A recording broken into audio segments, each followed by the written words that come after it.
question que je me suis posée, c'est en fait comment d'un univers fictionnel, là j'ai pris Star Wars, va se retrouver en quelque sorte plongé dans un cahier d'activités parascolaires pour les tout-petits. Alors le sujet en lui-même est complètement original parce qu'il y a très peu de travaux qui existent sur les cahiers d'activités parascolaires, ce qu'on appelle aussi les cahiers de vacances. On verra que dans le cas des tout-petits, c'est un peu plus complexe. Et donc, il n'y a que 2 travaux qui existent et qui se sont penchés sur les niveaux, je dirais, de scolarité, en particulier le collège et l'école élémentaire. Donc, la question, c'est de comprendre un peu comment se fabriquent ces hybrides, mais aussi, ça va être aussi de savoir comment c'est utilisé dans les familles. Donc, j'ai pris Star Wars, mais j'aurais pu aussi prendre Babar. On va voir qu'il y a énormément de licences qui sont utilisées dans ces produits. Ou Hello Kitty. Donc, je vais présenter quelques éléments du contexte qui font que je me suis intéressée à ce type de produit. 2-3 éléments aussi d'orientation théorique. Rapidement aussi le travail d'enquête, la méthodologie, le corpus. Je présenterai ensuite les produits eux-mêmes et ensuite leurs usages au sein des familles et puis ensuite une petite conclusion.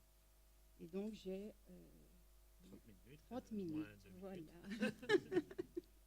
Donc, quelques éléments du contexte. En fait, je me suis intéressée à ces produits dans le cadre d'une recherche portant sur les relations école-famille, qui a été, petite bande-annonce, financée par la Fondation de France.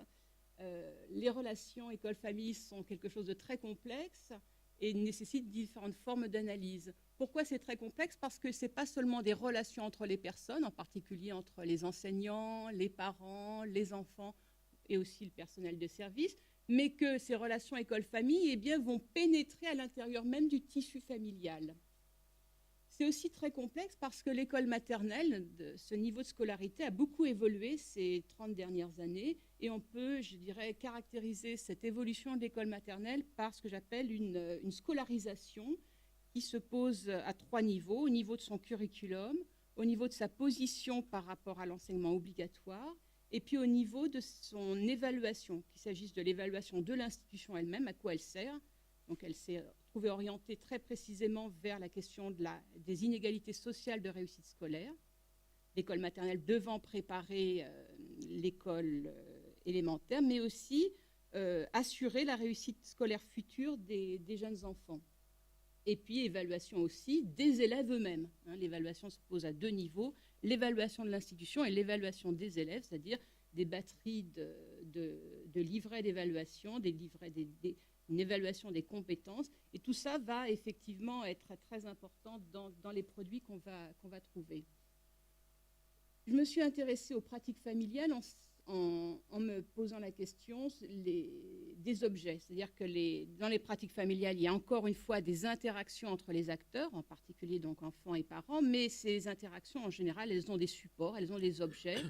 Et dans le cadre des relations école-famille à l'école maternelle que j'étudiais, ça me semblait très intéressant d'étudier ces objets particuliers, que sont les cahiers d'activités parascolaires. Et puis, j'avais une question aussi, puisqu'on représente souvent le parascolaire comme, entre guillemets, un marché de l'anxiété, c'est-à-dire un produit pour rassurer les parents, pour favoriser la réussite. Et donc, je voulais mettre un peu à l'épreuve cette question du marché de l'anxiété. Donc, les relations école-famille, je pense que le schéma le fait voir. Ce n'est pas simplement des relations entre la famille et l'école, mais ça fait intervenir à travers les produits qu'on trouve à la maison, le marché, et aussi une culture des pairs, sachant que la culture des pairs, j'en parlerai très peu ici. Les orientations théoriques. D'une part, je me suis éloignée des conceptions école-famille qui parlent en termes de distance ou de proximité à l'école. Distance du côté, par exemple, des milieux populaires. Au contraire, il y aura une familiarité, une connivence entre les milieux, disons, classe moyenne, classe supérieure et l'école.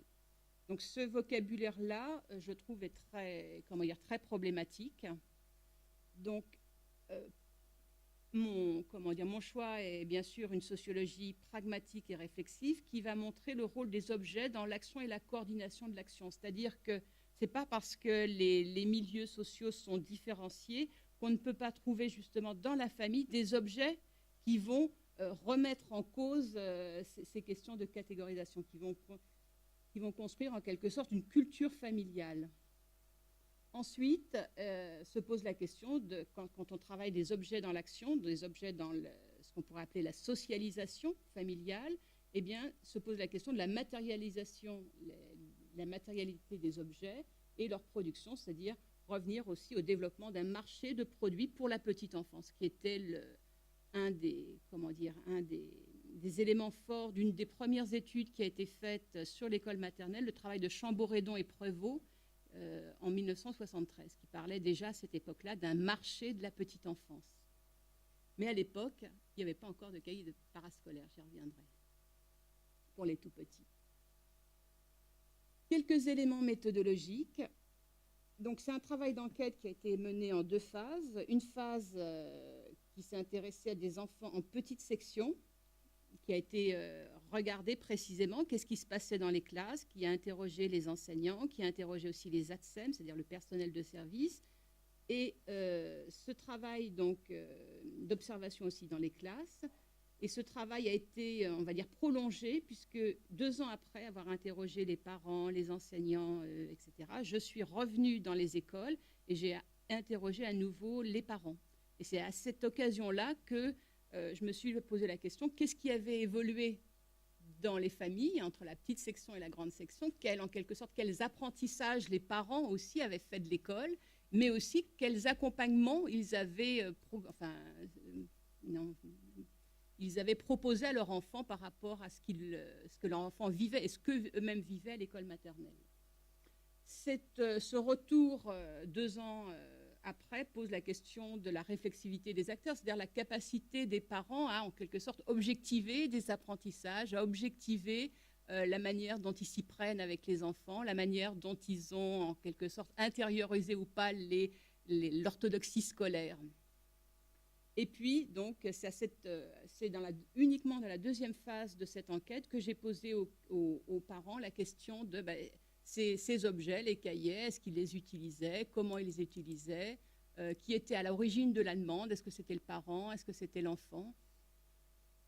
Et ensuite, cette enquête, je l'ai menée sur des terrains d'enquête diversifiés, 3 écoles maternelles très différentes, une à Paris, en zone d'éducation prioritaire, une dans un quartier très privilégié d'une banlieue relativement privilégiée de la région parisienne, et une dernière école maternelle vraiment en zone très dure, c'est plus que ZEP, c'est ce qu'on appelle maintenant des réseaux ambition réussite, aussi dans une banlieue de la région parisienne. Et puis, dernier point, j'ai commencé à faire un inventaire d'une production, c'est-à-dire de ces cahiers. Donc, je vais m'intéresser maintenant aux cahiers d'activités parascolaires qui sont pour moi des objets de consommation. Des objets de consommation, c'est-à-dire qu'il y a effectivement un marché du parascolaire et une logique économique avec des opérateurs multiples. Là, j'en ai mis quelques-uns. Il y a les éditeurs scolaires, c'est vraiment le cœur de l'offre, mais aussi des éditeurs qui viennent du monde de la littérature jeunesse, des éditeurs qui viennent du domaine loisirs et jeux et des éditeurs presse jeunesse, on va le voir. Donc, l'idée, c'est, en regardant ces opérateurs, c'est qu'il y a une offre très, très abondante pour l'école maternelle. J'étais très surprise de voir à quel point il y a une douzaine, je dirais, d'opérateurs sur le secteur, et certains opérateurs comme Hachette a une production plus d'une 50aine d'ouvrages pour l'école maternelle. Il faudra revenir spécifiquement, j'y reviendrai plus tard, sur cette question de la petite enfance et de ce qu'elle veut dire précisément dans une temporalité de l'offre. Donc, on trouve des cahiers qui sont proprement des cahiers vacances. Là, on a un passeport chez Nathan pour les 2-3 ans. Donc, les cahiers vont être aussi divisés par âge. On trouve des cahiers spécialisés. Alors là, j'ai pris un cahier pour le graphisme chez Bordas, mais il y a des cahiers pour les mathématiques, la numération, des cahiers pour la découverte du monde, des cahiers pour l'anglais, etc. On trouve aussi des cahiers polyvalents, donc tout le programme, et toujours des répartitions par âge. On trouve aussi des cahiers événementiels, donc là c'est pour le spécial Noël. Donc c'est pour vous dire aussi que cette production elle est très intéressante parce que contrairement à des niveaux pour les enfants plus âgés, elle va être, je dirais, répartie sur toute l'année.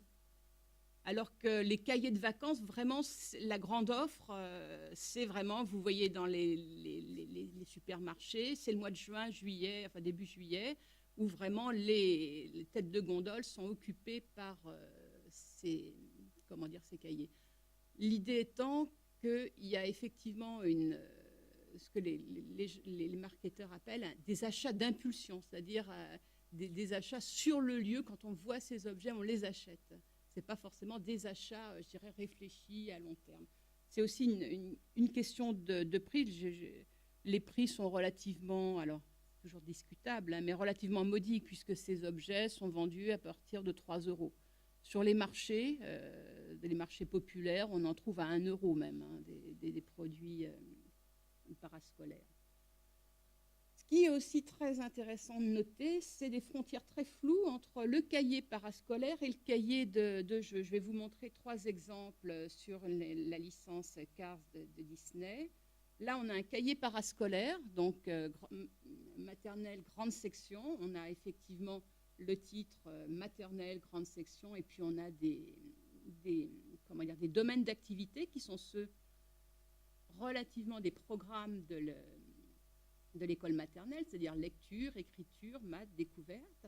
Donc ça, c'est le cahier parascolaire. On a le cahier de jeu, donc avec la même licence, donc jeux et activités.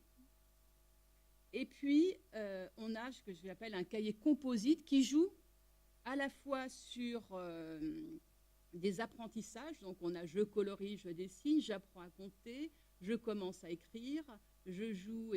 Et puis, vous voyez, donc il y a des références à des apprentissages de type scolaire et puis des jeux. Ensuite, ce marché du parascolaire, c'est aussi un marché, je dirais, qui a une logique proprement culturelle. Un marché de la petite donc, qui s'inscrit dans un marché de la petite enfance qui va intégrer des dynamiques culturelles plurielles, la culture scolaire, la culture du divertissement, et puis une culture enfantine de masse à travers les licences. Ce marché du parascolaire, je dirais, il imbrique 2 choses, la fabrication de l'objet, mais aussi la fabrication du sujet, c'est-à-dire la fabrication de l'enfant, en quelque sorte, qui va avec l'objet. Ce n'est pas 2 choses séparées, c'est des choses qui sont coproduites.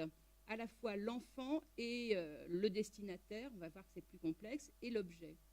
Et puis, c'est plus complexe parce qu'il y a justement un double adressage. Ce sont des cahiers, on se situe donc à la petite enfance, qui sont destinés non seulement aux enfants eux-mêmes, le premier consommateur, mais aussi aux parents. Donc, il faut savoir jongler, entre guillemets, avec ces 2 destinataires, s'adresser aussi bien à l'enfant qu'aux parents. Comment c'est réalisé? Eh bien, en hybridant, je dirais, l'adressage. Du côté de l'enfant, l'adressage est essentiellement ludique. On va voir, je vais le développer après. Du côté des parents, l'adressage est essentiellement scolaire. Mais c'est encore plus complexe que ça, parce qu'on peut avoir un adressage de l'enfant du côté le scolaire pour intéresser l'enfant aussi, mais le côté ludique aussi intéresse énormément les parents. Hein, on le reverra dans les usages. Cette dimension scolaire et ludique s'inscrit d'abord du côté de l'école, le fait que les cahiers sont catégorisés par sections, petites sections, voire toutes petites sections, hein, moyenne section et grande section. Il y a un programme, le programme de l'école maternelle. Il y a des domaines d'activité qui sont ceux des programmes, la lecture, écriture. Il y a des buts, des consignes. Souvent, le cahier fait référence au monde enseignant en disant que le produit a été réalisé par les enseignants, donc un gage de sérieux. Et c'est la mise en forme même, l'idée de cahier renvoie bien aussi à un contexte qui est celui des apprentissages scolaires. En même temps, eh bien, on trouve tout un ensemble d'éléments qui vont tirer le cahier vers plutôt le pôle du divertissement. Alors, j'ai souligné en rouge les autocollants, qui vont être un argument maintenant systématique de ce type de produit. Les personnages, les couleurs, les coloriages, des jeux, des formes. Et du côté du divertissement, il y a aussi l'idée que on peut, je dirais, changer de cadre. Avec ces cahiers, on n'est pas directement, uniquement dans le ludique, mais on fait aussi comme si on jouait à être à l'école. Puis j'ai pensé après aussi que les mères, souvent, parce qu'on va voir que c'est surtout les mères qui font ça, quand elles accompagnent les enfants, elles jouent peut-être à la maîtresse. Donc voilà, la question du cadre, elle est très intéressante à faire jouer. Ce qui est important de noter, on l'avait vu tout de suite dans l'introduction, c'est différences et stratégies marketing. Aujourd'hui, les licences, l'introduction de personnages va devenir un point de passage très majoritaire dans le secteur.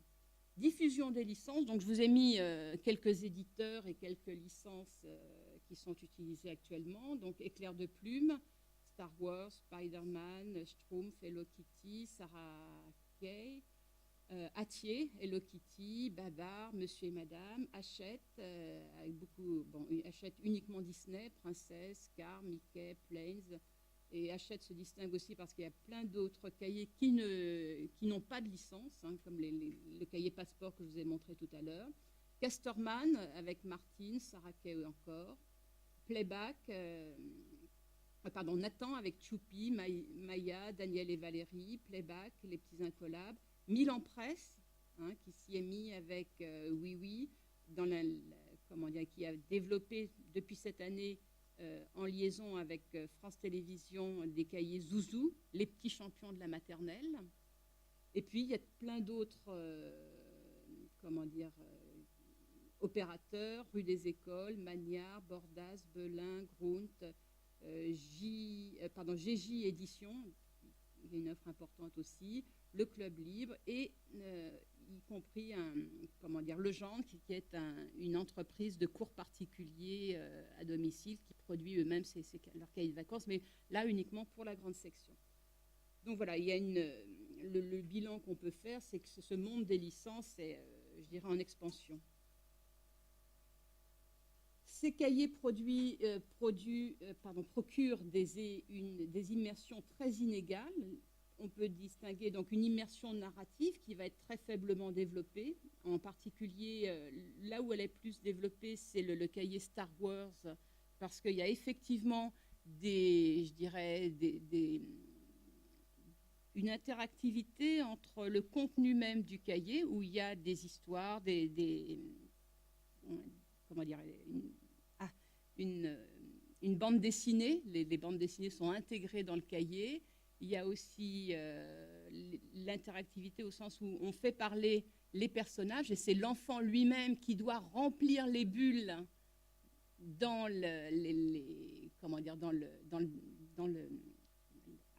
la bande dessinée. Donc voilà, là, ça permet véritablement d'ancrer le cahier dans, en quelque sorte, l'univers fictionnel de Star Wars. Le plus souvent, on a essentiellement une immersion par les images, en particulier par la réitération, presque toutes les pages, des personnages qui fonctionnent comme des logos, avec une logique de décoration à la fois sur la page de présentation, mais aussi sur les différentes pages de l'intérieur. Et puis, on a une immersion que j'appelle sensorimotrice, c'est-à-dire des formes d'interactivité qui sont quand même limitées, et auquel participe, à mon sens, énormément la question des autocollants qu'on va pouvoir déplacer, mais aussi diffuser en dehors même du cahier. Donc, très rapidement, donc, je vous le disais, Star Wars d'un côté, et puis l'autre exemple pour fonctionner un peu en opposition, Hello Kitty, dont la fonction est effectivement uniquement décorative, c'est-à-dire qu'on trouve des dessins d'Hello Kitty en escargot quand il faut, par exemple, tracer des spirales. Mais ça renvoie aussi bien au fait que Hello Kitty n'a pas d'univers fictionnel développé. Donc, au total, on a des objets qui sont équivoques. C'est un peu comme la tête du lapin-canard. Est-ce que vous voyez un lapin ou est-ce que vous voyez un canard? Donc on peut prendre, à mon sens, ces objets hybrides selon les deux points de vue. On peut les prendre pour des cahiers vraiment où il faut travailler le scolaire, et puis des cahiers qu'on peut faire comme ça en s'amusant, en collant des autocollants, en gribouillant, etc. Autre point de vue, ça peut être des objets équivoques parce qu'ils sont à la fois ni scolaires ni ludiques. Là, la diapo précédente, disons qu'ils étaient à la fois scolaires et ludiques. Le point de vue complémentaire, ça serait de dire qu'ils sont ni scolaires ni ludiques. Ils ne sont pas scolaires parce que selon un spécialiste du jeu à la table, ce sont uniquement des aspects superficiels d'une activité ludique qui sont mis en jeu. On a un habillage en surface d'une tâche scolaire. Et puis, si on regarde du côté des didacticiens de l'école maternelle, eh bien, on a uniquement un aspect très superficiel et complètement décalé, à côté de la plaque, si je puis dire, des apprentissages qui sont réellement visés. Je vous donne un exemple. Voilà, sur la symétrie, donc c'est tiré d'un cahier Princesse chez Hachette. Il s'agit donc de travailler en principe la symétrie.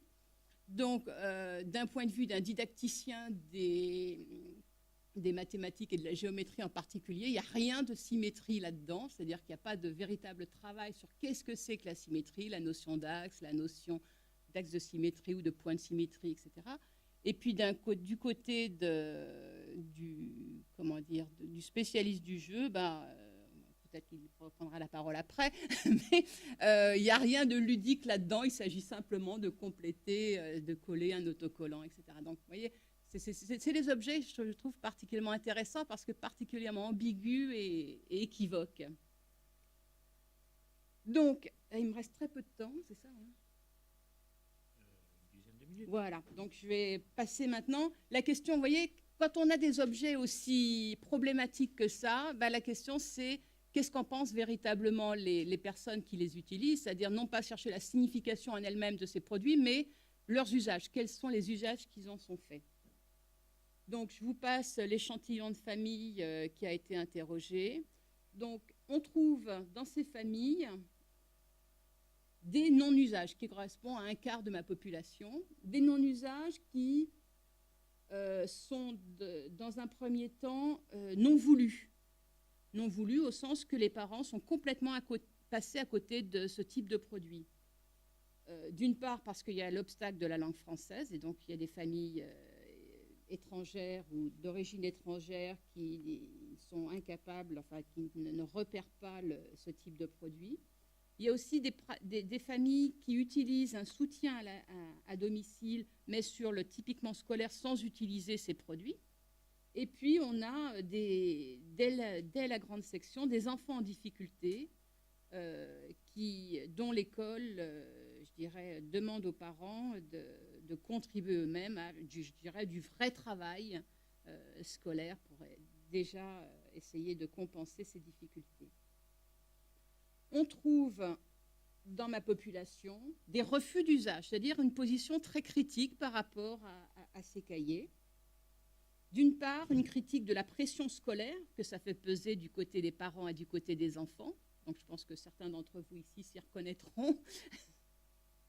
On trouve aussi une critique du soutien parental qui va rendre l'enfant dépendant. C'est-à-dire que plus on donne l'habitude d'accompagner l'enfant, plus l'enfant va en quelque sorte compter sur les parents et ne pas être, entre guillemets, autonome dans ses apprentissages. Et puis, on a aussi des cas où l'enfant lui-même refuse ce type de cahier. Alors, dans ce cas-là, puisque ça concernait deux enfants, eh bien, les parents ne disent pas que c'est le cahier lui-même qui est refusé, mais c'est surtout dans le jeu de la relation si c'est la mère qui le propose, l'enfant va refuser parce que ça vient de la mère. Vous voyez qu'il y a des enjeux aussi de positionnement à l'intérieur des familles qui tiennent aux relations et qui ne tiennent pas forcément au produit lui-même. Ensuite, les usages.